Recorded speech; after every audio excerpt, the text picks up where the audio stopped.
तो नमस्ते दोस्तों, स्वागत है आपका हमारे और एक नई यूट्यूब वीडियो पे। तो आज हम लोग बात करने वाले हैं वैभवपूर्ण क्रांति के बारे में। ये हम लोग का history honours TMB Tilka Manjhi Bhagalpur university का पेपर 3 का नहीं सॉरी पेपर 4 का ये क्वेश्चन है। वैभवपूर्ण क्रांति के बारे में डिस्कस करना है और इसको दूसरा नाम शानदार क्रांति बोलते हैं। तो आज हम आपको शानदार क्रांति को बहुत ही शानदार तरीका से हम आपको बताने वाले हैं, जो कि आपको अच्छे से समझ में आ जाएगा। हालांकि इसका सबसे पहले भी हम आपको ये वीडियो बना चुके हैं पहले भी, लेकिन तभी कॉपी में लिखा हुआ था। तो आपको थोड़ा समझने में कोई स्टूडेंट ने कमेंट किया कि थोड़ा समझने में प्रॉब्लम हो रहा है, तो इसीलिए आज हम बोर्ड में आपको लेके आए हुए हैं। बोर्ड में आपको वही चीज को डील करेंगे बहुत ही अच्छा वे से, जिसको कि आपको समझ में आ जाएगा। यूट्यूब में ये वाला वीडियो आपको बहुत सारा मिल जाएगा, वैभवपूर्ण क्रांति शानदार क्रांति को लेकर बहुत सारा मिल जाएगा। लेकिन जो ऑनर्स के बच्चे हैं, जो ऑनर्स के स्टूडेंट हैं, उनको लिखने में प्रॉब्लम होता है, क्योंकि वो सिर्फ बता देता है, पॉइंट बाय पॉइंट डील कर देता है। और वहां पे ऑनर्स में जो लिखने जाता है उसको 4-5 पेज में कैसे लिखेंगे, ये बड़ा ही कंफ्यूजिंग वाला सवाल रहता है सभी स्टूडेंट का। तो इसीलिए आज जो है ये वाला वीडियो आप पूरा बिना स्किप किए पूरा देख लीजिए। उसके बाद आपको कहीं भी कोई प्रॉब्लम नहीं होगा, ऑनर्स में भी आप आराम से लिख सकते हैं, क्योंकि उसके बारे में हम आपको डील भी बताएंगे किस तरह से लिखा जाएगा वैभवपूर्ण क्रांति को, वो भी हम आपको बताएंगे, जो कि हम हर वीडियो में बताते ही हैं वैसे भी। तो आप शुरू से लास्ट तक वीडियो को बिना स्किप किए देखते रहिए, आपको आराम से सब कुछ समझ में आ जाएगा। ठीक है। इस चैनल पे पहली बार आया है, मेरा चेहरा पहली बार आप देख रहे हैं, तो सबसे पहले चैनल को सब्सक्राइब कर लीजिए। सब्सक्राइब करके बेल आइकन दबा लीजिए। अगर वीडियो पसंद आएगा तो वीडियो को लाइक कीजिएगा, पसंद नहीं आएगा तो डिसलाइक आप कर सकते हैं। ठीक है। और अपने दोस्तों के साथ शेयर कीजिएगा। तो हम लोग वैभवपूर्ण क्रांति के बारे में पढ़ते हैं। वैभव वैभवपूर्ण क्रांति। वैभवपूर्ण क्रांति यही यही हम लोग का आज का मेन टॉपिक है, वैभवपूर्ण क्रांति। हालांकि हम एक ही वीडियो में पूरा वैभवपूर्ण क्रांति को कवर नहीं कर पाएंगे, ठीक है, क्योंकि बहुत लंबा वीडियो बन जाएगा, लगभग एक घंटा का वीडियो बन जाएगा, और उतना अपलोड करने में हमको थोड़ा प्रॉब्लम आ सकता है। इसलिए हम आपको 2 वीडियो में हम इसको खत्म करेंगे। एक वीडियो में 3 पॉइंट 4 पॉइंट बताएंगे, फिर नेक्स्ट वीडियो में 4-5 पॉइंट फिर बताएंगे, क्योंकि ये इसका आंसर 10 पॉइंट है, 10 पॉइंट अलग अलग पॉइंट 10 पॉइंट का, तो उसको डील करना होगा, तभी आपका जाके आंसर खत्म होगा। ठीक है। तो देखिए वैभवपूर्ण क्रांति, सबसे पहले देखिए क्रांति का भावना। क्रांति आप जब भी सुनिएगा, क्रांति क्रांति का मतलब आपका मन में आएगा कि यार तलवार लेकर लड़ रहा है, कोई युद्ध कर रहा है, कोई चाकू छुरा मार रहा है, घोड़ा से तबड़ तबड़ तबड़ तबड़ कर रहा है, तो ये क्रांति का मतलब आप लोग सोचते होंगे। लेकिन क्रांति का मतलब ये नहीं होता। ठीक है। क्रांति का मतलब ये होता है कि बहुत दिन से चले आ रहे प्रथा, बहुत दिन से चले आ रहे परंपरा का अचानक परिवर्तन हो जाना, एक तरह से उसको क्रांति कहा जाता है। मतलब कि बहुत दिन से रात में मान लीजिए कि आप रोटी खाते आ रहे हैं, फिर अचानक चेंज आ गया कि आप रात में चावल खाने लगे, तो एक तरह से क्रांति का भावना आ गया कि अरे पूरा परिवार में लगता है क्रांति भावना जग गया। चावल को छोड़ के रोटी खा रहा, अरे सॉरी, रोटी को छोड़ के सब चावल खा रहा है। तो क्रांति का यूज वहां पे होता है कि जरूरी नहीं है कि हाथ पैर से लड़ाई कर रहे हैं, तलवार छुरा मार रहे हैं, ये वो तब ये क्रांति होगा, ऐसा जरूरी नहीं है। ये क्रांति वैभवपूर्ण क्रांति, इसको रक्तहीन क्रांति भी कहा जाता है, आगे जाके बताएंगे। तो ठीक है, तो इसके बारे में देखिए। सबसे पहले क्रांति को आप समझ गए कि क्रांति क्या होता है, क्रांति का मतलब क्या होता है। आप अपने आंसर में थोड़ा मोड़ा इसके बारे में भी लिख सकते हैं कि वैभवपूर्ण क्रांति असल में क्या है। ठीक है। तो देखिए इसका आंसर हम लोग सबसे पहले तो पॉइंट पॉइंट तक जाने से पहले 2 पैरा इसका हम लोग खत्म कर लेंगे। क्या बोले, आप अचानक कोई भी आंसर का स्टार्टिंग, ऑनर्स में कोई भी आंसर का स्टार्टिंग कीजिएगा तो सीधे पॉइंट नहीं लिखिएगा कि वैभवपूर्ण क्रांति का फलना फलना निम्नलिखित परिणाम है, बस लिखना स्टार्ट, नहीं, ऐसा नहीं करने का। पहले उसको सजाइए, आंसर को 1-2 पैराग्राफ पहले लीजिए, उसको बताने में जो क्वेश्चन पूछ रहा है उसके बारे में थोड़ा मोड़ा, उसके बाद स्टार्ट कीजिए। हाँ, फलना निम्नलिखित है, उसके बाद स्टार्ट कीजिए। उसी तरह वैभवपूर्ण क्रांति के बारे में हम लोग लिखेंगे स्टार्टिंग में। तो वैभवपूर्ण क्रांति स्टार्टिंग में हम लोग लिखेंगे कि वैभवपूर्ण क्रांति 1688 में घटित हुए विश्व इतिहास की, क्या बोले, वैभवपूर्ण क्रांति 1688 में घटित हुई विश्व इतिहास के महानतम क्रांति में से एक है, जो सिर्फ ना केवल पूरे यूरोप बल्कि कि पूरा विश्व को बदल दिया। देखिए पूरा का पूरा लिख के तो आपको नहीं बताएंगे, थोड़ा मोड़ा करके बता देते हूँ कि वैभवपूर्ण क्रांति आप लोग को पता होगा कि 1688 में यह घटित हुआ था। 1688 में घटित हुई विश्व इतिहास या विश्व जगत भी आप लिख सकते हैं, विश्व जगत की सबसे प्रमुख क्रांति में से एक है, क्रांति में से एक है।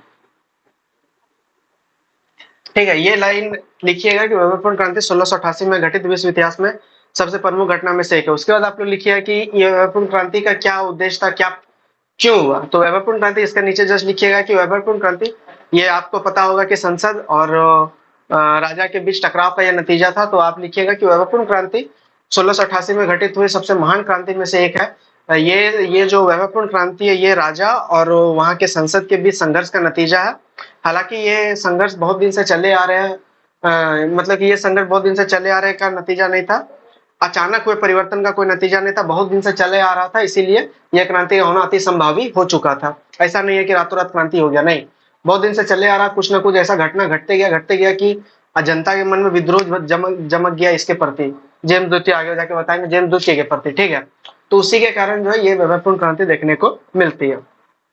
प्रमुख क्रांति में से देखिए इसका नाम जो है, इसे और कहा जा सकता है, इसे और कहते हैं हम लोग वैभवपूर्ण क्रांति तो कहते ही है, वैभवपूर्ण क्रांति।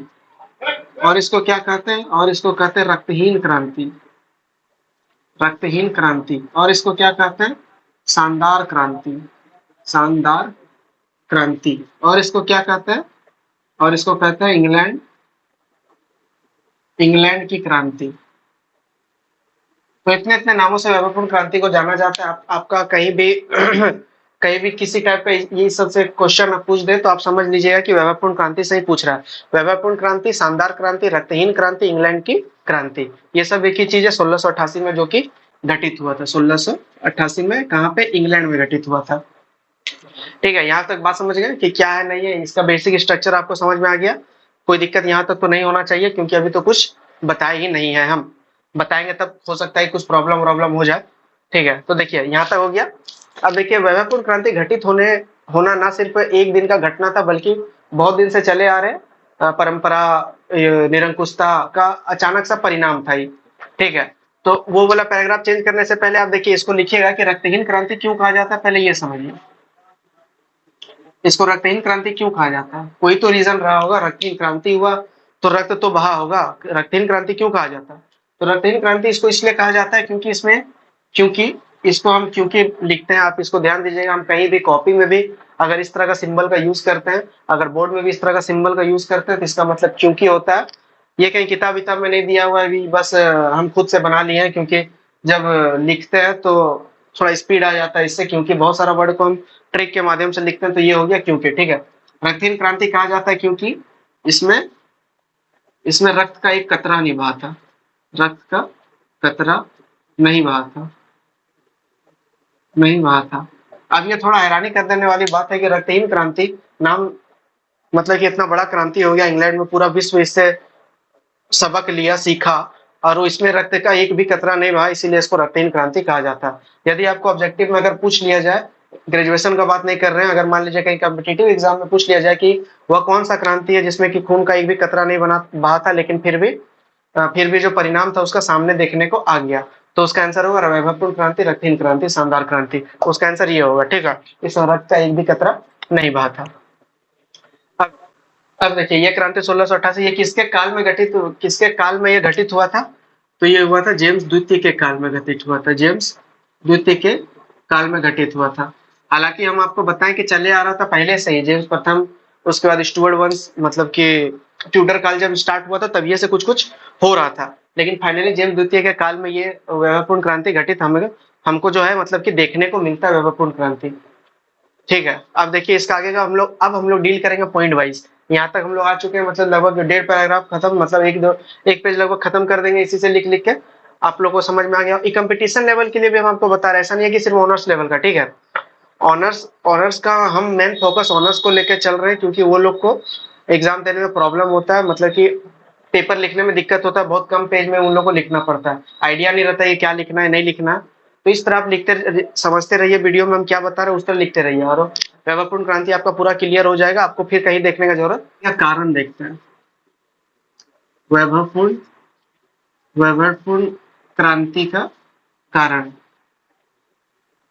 ठीक है, अब हम लोग कारण पे आते हैं। अगर मान लीजिए क्वेश्चन पूछ दिया जाए कि वैभवपूर्ण क्रांति का कारण क्या है, तो सिर्फ कारण ये लिखना स्टार्ट नहीं करेंगे, पहले हम लोग इसके बारे में लिखेंगे। आप स्टार्टिंग का 2 पैराग्राफ इतना अच्छा से लिखिए कि टीचर उसी को देख के खुश हो जाए। ठीक है, उसी वही मेनली वो देखते हैं। उसके बाद बीच में थोड़ा मोड़ा उसका जब निष्कर्ष का टाइम आता है तो वहां देखा जाता है थोड़ा मोड़ा। तो ये हो गया वैभवपूर्ण क्रांति का कारण। जैसे कि हम आपको पहले ही बताया कि ये हम आपको अच्छा से बता देते हैं, ये ना रातों रात होने वाला परिवर्तन या रातों रात होने वाला क्रांति नहीं थी।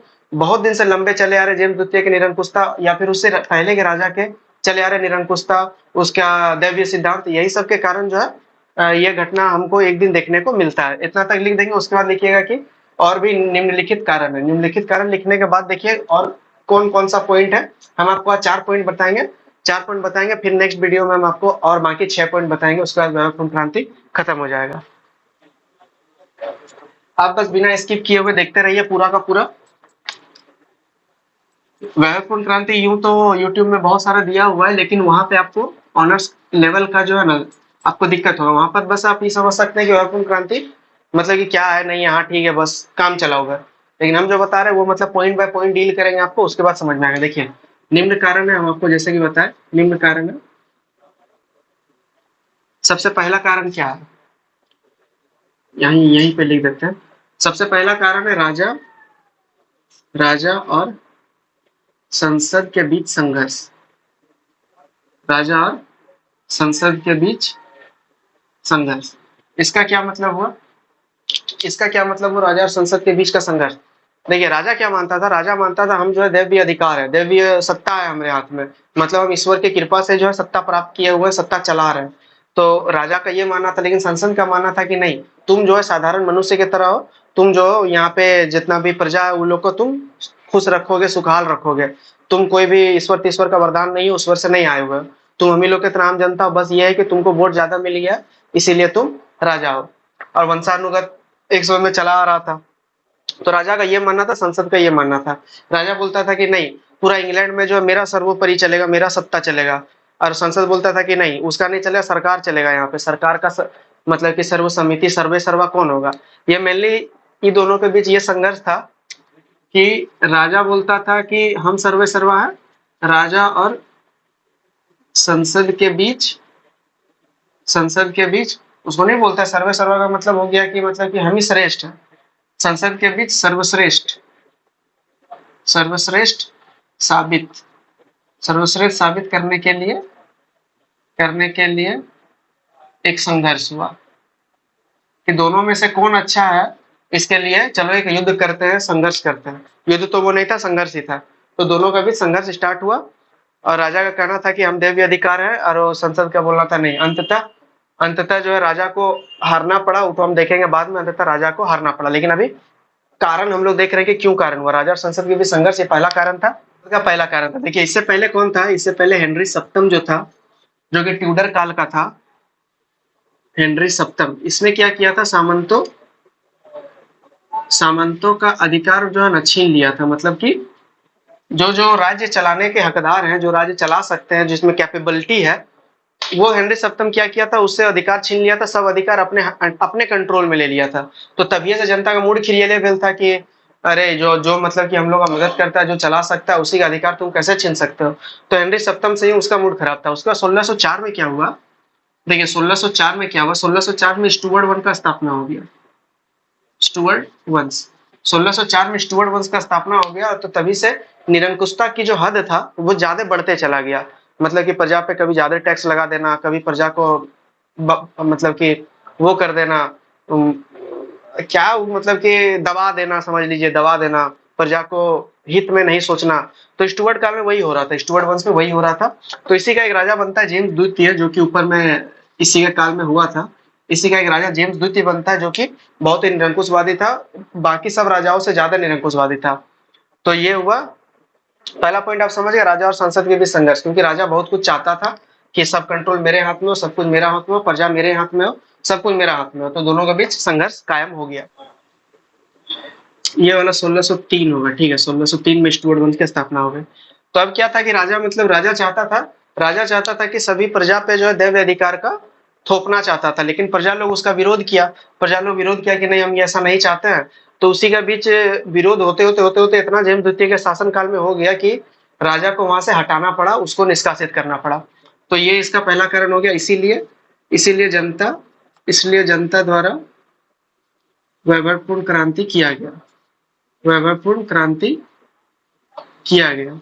या इसका एंडिंग में आप ये लिख सकते हैं कि ये एक महत्वपूर्ण कारण, वैभवपूर्ण क्रांति का होने का महत्वपूर्ण कारण एक ये है। ठीक है, पहला कारण आप समझ गए। पहला कारण समझ गया, संसद और राजा के बीच संघर्ष हुआ था। मतलब कि राजा चाहता था देवी अधिकार और संसद चाहता था नहीं, संसद का सर्वसत्ता यहाँ पे चलेगा, सर्वे सर्वा संसद होगा। लेकिन राजा ये बिल्कुल नहीं चाहता था, इसीलिए दोनों के बीच संघर्ष हुआ, जो कि आगे चल के संघर्ष इतना बढ़ता चला गया, धीरे धीरे धीरे धीरे जैन द्वितीय के शासन काल में आते आते वो क्या हो गया, वो बहुत बढ़ गया और वैभवपूर्ण क्रांति का वो मोड़ ले लिया। तो ये हो गया इसका पहला कारण। दूसरा कारण देखिए क्या है, दूसरा कारण है जेम्स द्वितीय की निरंकुशता। दूसरा कारण क्या है, जेम्स द्वितीय की निरंकुशता। जेम्स द्वितीय की, यह दूसरा कारण है जेम्स द्वितीय की निरंकुशता। तो देखिए दूसरा कारण जेम्स द्वितीय की निरंकुशता। जेम्स द्वितीय क्या चाहता था, जेम्स द्वितीय चाहता था कि पूरा का पूरा, जेम्स द्वितीय चाहता था पूरा इंग्लैंड जो है, पूरा इंग्लैंड, पूरा इंग्लैंड में कैथोलिक धर्म ही हो, कैथोलिक धर्म, पूरा इंग्लैंड में कैथोलिक धर्म। देखिए तब उस समय क्या था, इंग्लैंड में दो धर्म होता हुआ करता था। एक कैथोलिक धर्म, देखिए यहाँ पे बताते हैं, एक होता था कैथोलिक धर्म और एक होता था प्रोटेस्टेंट, प्रोटेस्टेंट। एक होता था कैथोलिक धर्म, एक होता था प्रोटेस्टेंट धर्म। और दो दल भी हुआ करता था, हुइग दल और टोरी दल। तो हुइग दल जो था, हुइग दल और टोरी दल दो दल था, दो दल था, हुइग और टोरी। कैथोलिक क्या था, ये हुइग दल का विरोधी था, हुइग दल विरोधी।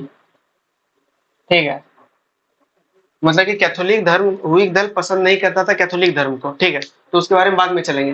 देखिए जेम्स द्वितीय निरंकुशता, जेम्स द्वितीय चाहता था कि पूरा इंग्लैंड में कैथोलिक धर्म हो। तो इससे क्या होगा, इससे क्या होगा, प्रोटेस्टेंट को जो है दिक्कत होगा, प्रोटेस्टेंट को दिक्कत होता था इससे। अब मान लीजिए कि कोई शहर में एक ही धर्म को, एक ही धर्म बना दिया गया, एक ही धर्म चलो, जबकि उस शहर में दो धर्म है, लेकिन जो यहाँ का राजनेता जो है, राजनेता यदि बोलेगा कि एक ही धर्म चलेगा तो जो माइनॉरिटी है उसको दिक्कत होगा। माइनॉरिटी वाले तो प्रोटेस्टेंट वहां पे कम संख्या में थे, कैथोलिक ज्यादा संख्या में थे, इसीलिए प्रोटेस्टेंट बहुत दिक्कत से चल रहे थे। उनके ऊपर जितना तरह का कर लगाया जाता था, जिनका जितना अत्याचार होता था, सभी प्रोटेस्टेंट का ऊपर होता था, कैथोलिक के ऊपर कुछ नहीं होता था। तो प्रोटेस्टेंट को दिक्कत होने लगा, तो उसके दिक्कत होगा तो विद्रोह तो करेगा ही। तो इसके बाद इन लोगों ने विद्रोह स्टार्ट कर दिया, प्रोटेस्टेंट वाला लोग विद्रोह स्टार्ट कर दिया। उसके बाद क्या किया, लंदन में एक जो है जेम्स द्वितीय गिरजाघर बना दिया, लंदन में, लंदन में गिरजाघर बनाया, गिरजाघर, लंदन में गिरजाघर बनाया। किसके लिए बनाया हुआ, कैथोलिक के लिए बनाया हुआ या प्रोटेस्टेंट के लिए बनाया हुआ, सोचिए। कैथोलिक के लिए बनाया हुआ, क्यों, क्योंकि जेम्स द्वितीय जो है वो एक कैथोलिक धर्म का मानने वाला था। जेम्स द्वितीय कट्टर कैथोलिक जिसको बोलते हैं, तो जेम्स द्वितीय वही था, कट्टर कैथोलिक था। लेकिन जो अधिकांश जनता तो थी प्रोटेस्टेंट थी। तो लंदन में गिरजाघर जो थे, गिरजाघर बना दिया गया। गिरजाघर को देख के प्रोटेस्टेंट लोग का मूड खराब हो गया, प्रोटेस्टेंट का मूड खराब हो गया, इन लोग का, इन लोगों का मूड खराब हो गया, प्रोटेस्टेंट मूड खराब हो गया। तो क्या किया, विद्रोह का भावना आया, विद्रोह का भावना आगे मन में चलता गया जेम्स द्वितीय के विरुद्ध, और वैभवपूर्ण क्रांति देखने को मिला। उसके बाद और एक काम किया, क्या किया, जेम्स द्वितीय क्या करता था, जेम्स द्वितीय सभी जगह पर कैथोलिक को प्रायोरिटी देता था। सभी, जेम्स द्वितीय सभी जगह कैथोलिक को वरीयता देता था, वरीयता, वरीयता देता था जेम्स द्वितीय सभी जगह कैथोलिक। प्रोटेस्टेंट को वो काम नहीं मिलता था। जैसा कि आप ईस्ट इंडिया कंपनी, जब आप 1857 का विद्रोह जब पढ़िएगा, तो वहां देखिएगा कि जब उस टाइम पे ईस्ट इंडिया कंपनी था, तो पहले अपना आदमी को पहले जॉब देता था बड़ा बड़ा कंपनी में। सेम काम इंडियन भी करते थे, सेम काम ब्रिटिश भी करते थे। लेकिन क्या होता था कि ब्रिटिश वाला का जो है पेंशन, उसका सैलरी, उसका सब कुछ उससे ज्यादा होता था। ठीक है, तो वही काम यहाँ पे कैथोलिक को सब कुछ मिलता था, प्रोटेस्टेंट को नहीं मिलता था, जबकि काम एक ही करते थे दोनों। उसके बाद देखिए क्या हुआ, जेम्स द्वितीय सभी जगह कैथोलिक को वर्ता देगा, तो प्रोटेस्टेंट का फिर से मूड खराब होगा कि नहीं होगा। तो प्रोटेस्टेंट का फिर से मूड खराब, मतलब आप यहाँ देख रहे हैं कि मतलब धर्म को लेकर, जाति को लेकर ये कितना जेम्स द्वितीय कट्टर विरोधी था, और ये उसी के चलते निरंकुशता पे निरंकुशता किया जा रहा था। जब वहां पे विद्रोह होना स्टार्ट हो गया, तो उसने क्या किया, जब विद्रोह होना स्टार्ट किया तो उसने सैनिक को मतलब कि सोचा क्या कि इंग्लैंड में सैनिक छावना बना दिया जाए, सैनिक छावनी। एक तरह से बोल सकते हैं कि सैनिक शासन लागू कर दिया जाए, सैनिक शासन लागू कर दिया जाए, सैनिक शासन लागू कर दिया जाए। और इंग्लैंड की जनता जो है सैनिक शासन या सैनिक का जो चलता है उससे बहुत परेशान था पहले से ही। क्रामवेल अगर आप जानते होंगे, इंग्लैंड में इससे पहले क्रामवेल का सैनिक नीति चला करता था जो कि बहुत ही निरंकुशता कट्टरवादी था। तो क्रामवेल का यहाँ पे चलता था। तो उसी को देख के, उसी को जान पहचान के उन लोग इंग्लैंड का जनता तो जानता था कि सैनिक शासन जो होगा वो बहुत गड़बड़ हो जाएगा प्रजा के लिए। इसीलिए ये लोग जो है उसको नेग्लेक्ट किया, उसको मानना से इनकार कर दिया सैनिक शासन को। तो यहाँ यहाँ पर भी एक बार देखिए प्रोटेस्टेंट का मूड खराब हुआ कि नहीं हुआ, प्रोटेस्टेंट का मूड खराब हुआ कि नहीं हुआ। एक तो तुम हमको सुविधा नहीं दे रहे हो, एक तो तुम हमको कुछ नहीं दे रहे हो, और ऊपर से सैनिक शासन लगा रहे हो जो कि पहले से निरंकुशता करते आ रही है, सैनिक का जो मन करता है वही कर देता था। तो ये सब हुआ जेम्स द्वितीय के निरंकुशता का पॉइंट, ये सब हो गया। तो ये हम आपको पॉइंट बाय पॉइंट लिखा है, लेकिन जब आप लिखिएगा तो पॉइंट बाय पॉइंट मत लिखिएगा, क्योंकि ये ऑलरेडी पॉइंट है। और इतना पॉइंट इसको आप आराम से लिखिएगा, पैराग्राफ करके लिखिएगा, इतना इतना बात है, आप आराम से समझ गए होंगे कि क्या बात है नहीं बात है, ठीक है। तो पॉइंट नंबर 1, पॉइंट नंबर 2 हम लोग का हो गया क्लियर। पहला नंबर पॉइंट था कि संसद और राजा के बीच संघर्ष हो गया, दूसरा है जेम्स द्वितीय की निरंकुशता हो गया, ठीक है। तो इतना इतना पॉइंट एक बार रिकैप कर लेते हैं फट से। तो जेम्स द्वितीय चाहता था कि पूरा का पूरा इंग्लैंड जो है कैथोलिक धर्म का वासी बन जाए, जिससे कि प्रोटेस्टेंट लोग को हानि हुआ, दिक्कत हुआ। उसके बाद है कि प्रोटेस्टेंट पर जेम्स द्वितीय बहुत ज्यादा कड़ा कर लगाता था, अत्याचार करता था, बहुत कुछ प्रोटेस्टेंट पर करता था, जैसे कि उस टाइम पे अंग्रेज के टाइम में इंडियन पे किया जाता था। तो वही चीज यहाँ होता है। लंदन में गिरजाघर बना दिया, जैसे कि प्रोटेस्टेंट लोग का मूड खराब हो गया, क्यों? क्योंकि गिरजाघर कैथोलिक के लिए बनाया गया था, प्रोटेस्टेंट का कोई सुविधा नहीं था। और जेम्स द्वितीय खुद एक कैथोलिक धर्म का था।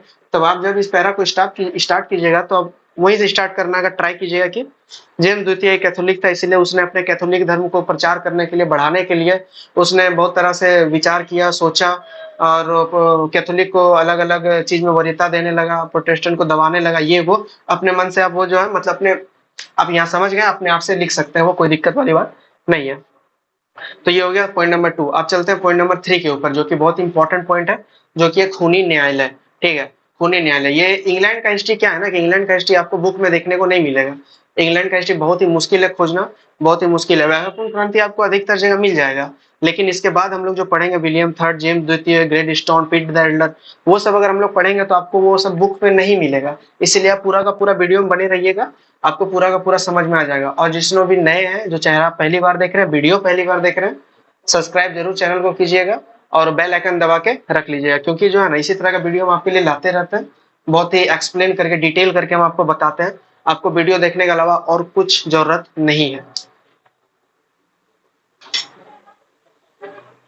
चलिए, जेम्स द्वितीय निरंकुशता हम लोग समझ गए, ठीक है। अब हम लोग आगे बढ़ते हैं। आगे हम लोग करेंगे क्या, खूनी न्यायालय को कर लेते हैं, ठीक है। उसी का पॉइंट है, उसी का पॉइंट है। किसका पॉइंट हम बता रहे हैं? वैभवपूर्ण क्रांति होने का कारण क्या क्या था, पीछे का कारण हम पहले बता रहे हैं आपको। उसका बाद उसका परिणाम वरिणाम देखेंगे बाद में। हम बोले ना कि ये वीडियो बहुत ही लंबा बनेगा, उसका परिणाम परिणाम लेके वैभवपूर्ण क्रांति पूरा तरह से खत्म होने में 3 वीडियो हम आपको बना के देंगे, ठीक है। तीनों वीडियो को आप देखिएगा तब पूरा अच्छा से समझ में आ जाएगा। अरे यार, जेम्स द्वितीय का निरंकुशता, अब देखिए इसका नेक्स्ट पॉइंट है, तीसरा नंबर पॉइंट है। तीसरा नंबर पॉइंट है, क्या बोले हम, खूनी न्यायालय, खूनी न्यायालय। तो इसका नेक्स्ट नंबर पॉइंट क्या है, खूनी न्यायालय इसका नेक्स्ट नंबर पॉइंट है। तो खूनी न्यायालय में देखिए क्या है कि जैसा कि हम आपको बताएं कि वहां पे जो है 2 गो दल होता था इंग्लैंड में। एक का नाम था हुइग, हुइग, और एक का नाम था टोरी, टोरी। हुइग दल वाला जो था, हुइग दल वाला ये कैथोलिक को ना पसंद करता था। कैथोलिक मतलब कि कैथोलिक को नहीं चाहता था हुइग दल वाला। तो इसका मतलब टोरी दल कैथोलिक को चाहेगा, आई प्रोटेस्टेंट का विरोध करेगा, इसका मतलब तो यही हुआ, प्रोटेस्टेंट का विरोध करता था ये, ठीक है। तो मतलब हुइग दल कैथोलिक वाला को नहीं चाहेगा। तो आप अल्टीमेटली देखिए ये कि हुइग दल वाला जो भी होगा वो जेम्स द्वितीय को पसंद करेगा, नहीं करेगा पसंद। क्यों नहीं करेगा? क्योंकि जो जेम्स द्वितीय था वो कैथोलिक धर्म का था, तो हुइग दल वाला क्यों उसको सपोर्ट करेगा? तो हुइग दल वाला में क्या किया, हम आपको खूनी न्यायालय बता रहे कि खूनी न्यायालय का पीछे का कॉन्सेप्ट समझिए, आपको तब समझ आएगा कि खूनी न्यायालय क्या था नहीं था, ठीक है। तो हुइग दल उसको पसंद नहीं करता जेम्स द्वितीय। जेम्स द्वितीय चाहता था, मतलब कि हुइग दल वाला चाहता था कि इंग्लैंड में जो भी सत्ता पर बैठे वो कैथोलिक धर्म का हो ही ना, वो प्रोटेस्टेंट धर्म का हो या अन्य धर्म का हो, चर्च वर्च, एंग्लिकन चर्च, वो सब हो जाए लेकिन कैथोलिक धर्म का ना हो। तो ठीक है, तो कैथोलिक धर्म ना हो, तो जेम्स द्वितीय तो कैथोलिक था, तो यह दल चाहता था नहीं, मतलब यह दल जेम्स द्वितीय का विरोधी था, जेम्स द्वितीय का विरोधी था। ये लोग नहीं चाहता था कि वो बने गद्दी पर बैठे। तो इस दल ने क्या किया, इस दल ने जेम्स का अवैध पुत्र, ठीक है, जेम्स का अवैध पुत्र, क्या नाम था उसका, अवैध पुत्र, उसका नाम था मनमत। क्या नाम बोले, जेम्स द्वितीय का अवैध पुत्र जिसका नाम था मनमत। मनमत को ये लोग हुई बोला लोग क्या बोला, उकसा दिया कि बेटा तुम जो है ना, तुमको अब गद्दी मिलना चाहिए, तुमको करना चाहिए, जाओ तुम युद्ध करो, जाओ। तो हुई दल वाला मनमत को रेडी किया, मनमत भी रेडी हो गया कि हाँ चलो अब सत्ता मेरे हाथ में आने का, कंट्रोल का जब बारी आया तो कहीं नहीं सत्ता को ले लिया जाए। तो रेडी वेडी हो गया, तैयार व्यार बन के कंगी वंगी लगा के रेडी हो गया मनमत। अब सैनिक वैनिक लेके गया, सैनिक लेके, लेकिन जेम्स द्वितीय अगर कुछ कितनों है तो राजा है भैया, कितनों है तो राजा है, कुछ तो ताकत होगा तब तो राजा है वो। तो मनमत आया विद्रोह करने के लिए, जेम्स द्वितीय के खिलाफ आया। मनमत क्या किया, एगो सैजामुर नाम का एक जगह है, सैजामुर पर विद्रोह को दबा दिया, विद्रोह को दबा सैजामुर नामक स्थान पर जो है विद्रोह को दबा दिया और उसे बंदी बना लिया, उसे बंदी बनाकर मृत्युदंड दे दिया, मृत्युदंड दे दिया। किसको, किसको मृत्युदंड दे दिया, अरे मनमत को दिया ना, यही तो विद्रोह करने गया था। मनमत विद्रोह करने गया था, सैनिक वैनिक लेके गया था जेम्स द्वितीय के पास विद्रोह करने के लिए। लेकिन जेम्स द्वितीय को पता चला, जेम्स द्वितीय कितनों है तो एक राजा है, राजा का शक्ति तो आम प्रजा से ज्यादा ही होगा सैनिक के मामला में। तो ये 2 सैनिक लेके गया, तो जेम्स द्वितीय 4 सैनिक भेज दिया, जाओ जाओ उस चीटी को पकड़ के लाओ। तो सैजामुर नामक स्थान में मनमत को मार दिया, मतलब कि बंदी बना के ले आया जेम्स द्वितीय के पास, और लास्ट में मनमत को मार दिया गया। तो इसी को बोलते हैं खूनी न्यायालय, यही घटना खूनी न्यायालय कहलाता है, यही घटना खूनी न्यायालय। वैसे सिर्फ यही घटना को खूनी न्यायालय नहीं कहते हैं, ठीक है, और एक दो घटना मिल के बनता है खूनी न्यायालय, जो कि हम आपको नेक्स्ट, मतलब कि जो भी नेक्स्ट वीडियो नहीं, नेक्स्ट टॉपिक जो आएगा, नेक्स्ट पॉइंट जो आएगा उसमें आपको बता देंगे कि खूनी न्यायालय किसको किसको बोला जाता है। ये आपको पहला हो गया खूनी न्यायालय, ये कहते हैं।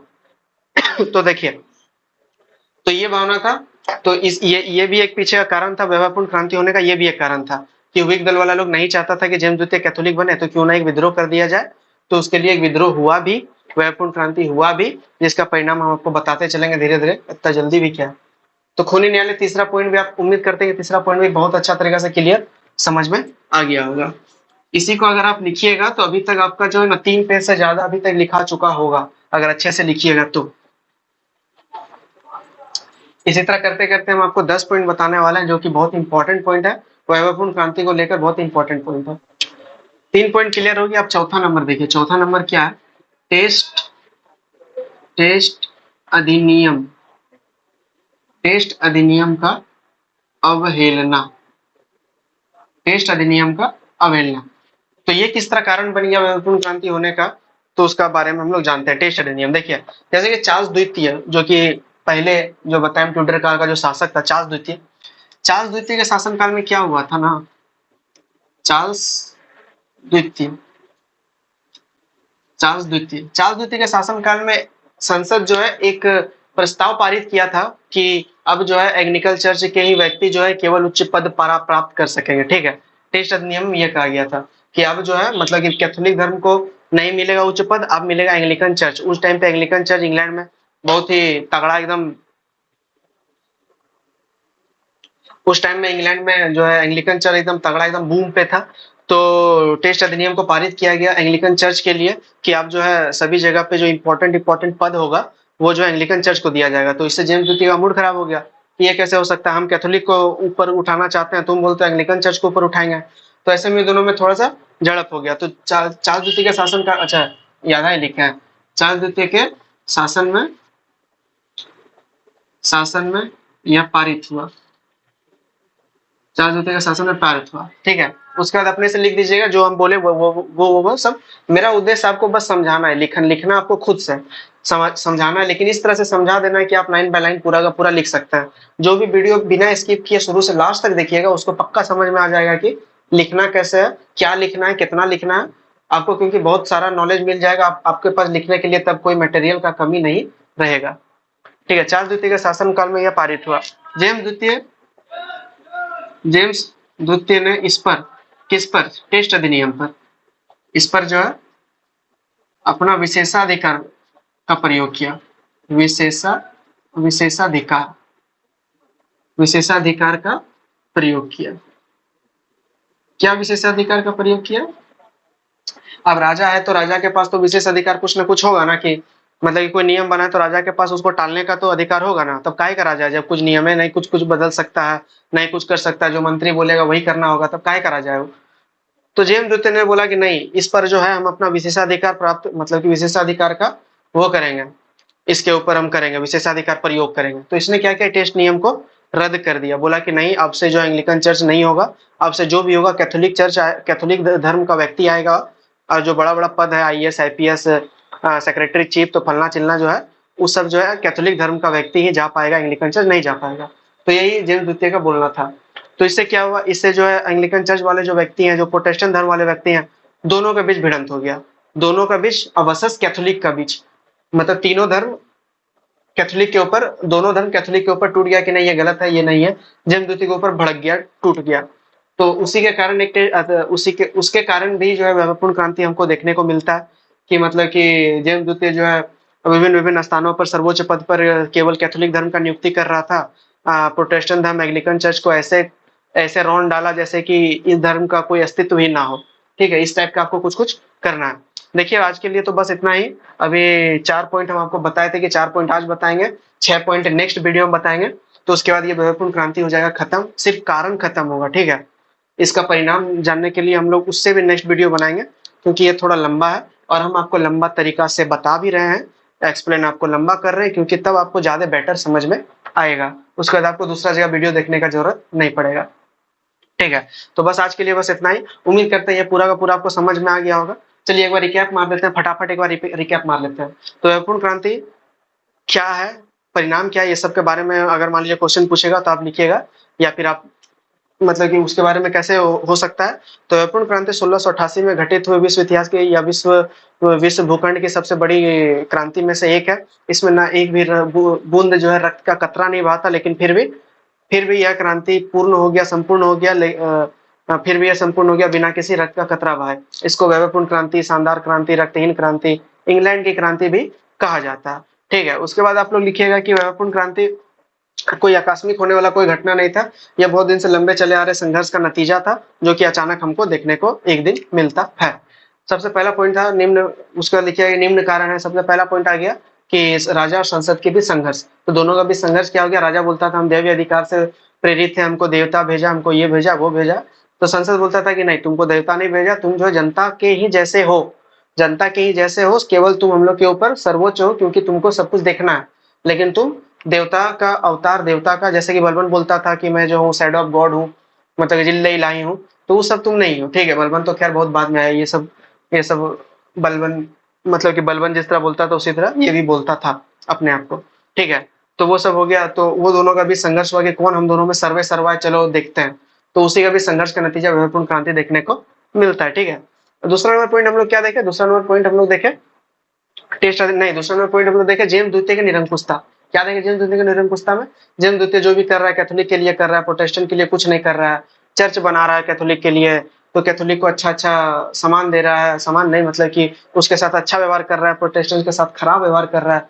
तो इस तरह धीरे धीरे चलते चलते जनता के मन में जो है विद्रोह की भावना जग गया, जो कि वैभवपूर्ण क्रांति होने का बहुत महत्वपूर्ण भूमिका निभाया। तीसरा नंबर पॉइंट हम लोग देखे थे, तीसरा नंबर पॉइंट क्या देखे थे, तीसरा नंबर पॉइंट हम लोग देखे थे खूनी न्यायालय। खूनी न्यायालय में देखे थे कि हुई दल जो है जेम्स द्वितीय को सत्ता पाने नहीं देना चाहता था, उसने उसका एक अवैध पुत्र मनमत को रेडी किया कि जाओ तुम युद्ध करो। तो वो गया सेजामुर नामक स्थान पे, उसको मार दिया गया, उसको बंदी बना लिया गया, लाया उसको बंदी बना लिया। तो वो था खूनी न्यायालय। उससे क्या हुआ कि जनता का मन में विद्रोह भावना हो गया कि ये राजा जो है मेरे लिए ठीक नहीं है, अच्छा नहीं है। तो धीरे धीरे करके वो भावना पनपते चला गया। उसके बाद हम लोग चौथा नंबर पॉइंट देखे टेस्ट अधिनियम की अवहेलना। टेस्ट अधिनियम में क्या था कि जब जब ये लोग का जब शक्ति खत्म कर दिया गया था, किसका शक्ति के बारे में बोल रहे हैं?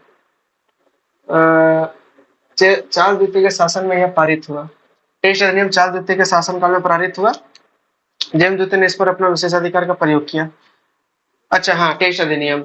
टेस्ट अधिनियम मतलब कि बताए थे कि चार्ल्स द्वितीय के शासनकाल में बोला गया था कि एंग्लिकन चर्च का जो व्यक्ति है केवल उसको ही उच्च पद पर रखा जाएगा और बाकी को नहीं रखा जाएगा। चूंकि जेम्स द्वितीय खुद एक कैथोलिक धर्म का व्यक्ति था, वो बोलता था कि नहीं, ऐसा नहीं हो सकता, कैथोलिक धर्म को बढ़ाना मेरा फर्ज है, मेरा अथी है, तो हम अपना विशेषाधिकार का प्रयोग करते हैं। जैसे कि राष्ट्रपति जब हम आपको पढ़ा रहे थे तो वीटो के बारे में बताए थे कि वीटो मतलब होता है कि मैं निषेध करता हूँ, मतलब विशेषाधिकार एक प्राप्त है वीटो का। तो उसी प्रकार जेम्स द्वितीय के पास विशेषाधिकार होगा कुछ, ठीक है। तो वो बोला कि इसको रोकते हैं हम, अब जो है कैथोलिक धर्म का व्यक्ति ऊपर ऊपर पोस्ट पे बना रहेगा, अब बाकी सब हम नहीं जानते, बाकी सब बुरा में जाए, ठीक है। तो ये कहना था इसका। तो इससे क्या होगा, धीरे धीरे जनता के प्रति मन में विद्रोह की भावना धीरे धीरे पनपने लगी और धीरे धीरे चल के वैभवपूर्ण क्रांति देखने को मिलता है। तो ये सिर्फ सिर्फ और सिर्फ 4 पॉइंट, अभी और भी इसका वीडियो आएगा और भी आप जानिएगा कि और क्या क्या पॉइंट है इसमें, ठीक है। बहुत डिटेल से हम आपको बता रहे हैं, थोड़ा लंबा ही वीडियो बन रहा है, कोई बात नहीं, तो बहुत डिटेल से हम आपको बता रहे हैं। बस इतना ही आज के लिए, बस इतना ही। नेक्स्ट वीडियो में आप बाकी कवर करेंगे। अब बाकी आप जो पॉलिटिकल साइंस का कर रहे हैं वो करते रहिए, ठीक है। पॉलिटिकल साइंस हम आपके लिए लाते रहेंगे। सुप्रीम कोर्ट हम लाने वाले थे, लेकिन कोई स्टूडेंट का आ गया कमेंट आ गया कि वैभवपूर्ण क्रांति जो है आप लिखे हुए लिखा हुआ उतना नहीं मजा आ रहा है, बोर्ड में बताइए, बोर्ड में मजा आएगा। तो इसीलिए हम बोर्ड में बताना स्टार्ट किए हुए वैभवपूर्ण क्रांति। धीरे धीरे पेपर 3 का सब कुछ हम पेपर 4 का धीरे धीरे सब कुछ बोर्ड में ही बताएंगे, क्योंकि बहुत सारे स्टूडेंट बोल रहे हैं क्या कि उनको समझ में नहीं आ रहा, सही तरीका से नहीं लग रहा। तो हम जो है यहाँ पे बताएंगे, तब आपको अच्छा से समझ में आ जाएगा। गैस पेपर कहीं क्यों ना रहेगा, लेकिन वो आपको समझ में आ जाएगा, यहाँ पे हम बताएंगे, ठीक है। जो किताब में मिल रहा है वो हम आपको किताब से बता रहे हैं, जहां से मिल रहा है, जहाँ एकदम ऑथेंटिक बुक है वहां से हम आपको पूरा का पूरा डिटेल में हम आपको बता रहे हैं। और इधर उधर मतलब कि वैसा ऐसा नहीं बता रहे हैं, आपको पूरा का पूरा काम देगा और लिखने में काम देगा। तो बस आज के लिए बस इतना ही, बहुत ज्यादा बोल दिए हम। तो वीडियो को अगर पसंद आएगा तो वीडियो को लाइक कीजिएगा, चैनल को सब्सक्राइब करके बेल आइकन जरूर दबा लीजिएगा, क्योंकि नेक्स्ट वीडियो जब भी आएगा तो आपको पता चलते रहेगा कि कब आया नहीं आया, नहीं तो ऐसे हवा में पार हो जाएगा, पता ही नहीं चलेगा। अपने दोस्तों के साथ शेयर कीजिएगा, यदि आपको समझ आता है मेरा वीडियो, अगर पसंद आता है वीडियो तो शेयर कीजिएगा तो अपने दोस्तों के साथ, ठीक है। तो बस आज के लिए बस इतना ही, मिलते हैं आप नेक्स्ट वीडियो। और एक बात, आप लोग जो भी टेलीग्राम में अभी तक नहीं जुड़े हुए हैं, टेलीग्राम में जरूर जुड़ लीजिए। वहाँ पे धीरे धीरे करके जो है वहाँ पे हम आपको पहले वहीं पे बताते हैं कि क्या पोस्ट करने वाले हैं यूट्यूब पे, पहले वहीं बताएंगे, इसीलिए आप टेलीग्राम को ज्वाइन जरूर कर लीजिए। तो वीडियो के डिस्क्रिप्शन में आपको जो टेलीग्राम का लिंक मिल जाएगा, आपको इंस्टाग्राम का लिंक मिल जाएगा, आपको सब जगह जुड़ लीजिए। अगर कहीं भी दिक्कत होता है तो आप कमेंट करके बताइए कि हाँ यहाँ पे दिक्कत होता है, ठीक है। वहाँ पे हम आपको मैसेज, अगर मैसेज में पॉसिबल होगा तो मैसेज की मदद से हम आपको बताएंगे। वीडियो बना के अगर जरूरत होगा, यहाँ पे वीडियो बना के जरूरत होगा तो हम आपको वीडियो की मदद से बनाएंगे, लेकिन हाँ टेलीग्राम में ज्वाइन कर लीजिए। और आपका पीडीएफ का भी लिंक जो है आपको डिस्क्रिप्शन में मिल जाएगा, पीडीएफ भी आप जाके देख सकते हैं, पूरा का पूरा देख सकते हैं। वैसे ये वाला वीडियो का पीडीएफ मतलब कि पहले ऑलरेडी हो चुका है। सबसे पहला वीडियो मेरा वैभवपूर्ण क्रांति ग्लोरियस रिवॉल्यूशन के ऊपर ही आया हुआ था, तो उसका आपको मिल जाएगा पहले से ही। लेकिन अभी जो क्या है, पीडीएफ लिखने में भी थोड़ा प्रॉब्लम हो रहा है, ज्यादा टाइम मिल नहीं रहा है। तो जब जैसे ही हमको टाइम मिलेगा हम आपके लिए पीडीएफ लाते रहेंगे, समय समय पर पीडीएफ लाते रहेंगे। वहाँ पे आपको वेबसाइट का, मेरा जो वेबसाइट है उसका लिंक दिया हुआ है डिस्क्रिप्शन में, तो आप वहाँ से जाके जरूर चेकआउट कर लीजिए। जो है आपको पीडीएफ का जरूरत है, मतलब वहाँ पे पूरा लिखा हुआ है, वहाँ पे आपको पूरा का पूरा समझ में आ जाएगा, ठीक है। तो मिलते हैं आप नेक्स्ट वीडियो में, ठीक है। तब तक के लिए आप अच्छे से पढ़ाई वढ़ाई करते रहिए।